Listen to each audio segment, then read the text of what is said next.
तर मित्रांनो बघा, आपला स्टेअरिंग जाम होण्याचं कारण हा रॉड आहे. हा जो दिसतो आहे तुम्हाला, त्याला म्हणतात स्टेअरिंग रॉड. तो जाम आहे, त्याच्यावेळे ते जे क्रॉस येतात ते बेकार झाले आहे. तर आता आणला आहे नवीन. हे बघा, हे क्रॉस जातात त्याच्यामुळे स्टेअरिंग मधामधात अटकतात. आता हा नवीन घेतला आहे, ओरिजिनल आहे. बघू शकता इकडे पार्ट नंबर, स्कॅनर सगळं दिलं आहे, ओरिजिनल आहे.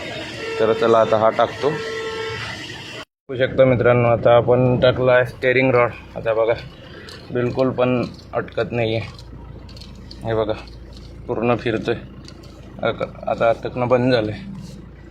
हा नवीन स्टेअरिंग रॉड टाकला आहे. तर तुमचा पण कधी गाडीत असा प्रॉब्लेम आला तर स्टेअरिंग रॅक न खोलता हा रॉड बदलून बघा आणि त्याची क्रॉस चेक करा. हे आवडल्यास नक्की शेअर करा आणि लाईक करा, कमेंट करा आणि आपल्या चॅनलला नक्की फॉलो करा.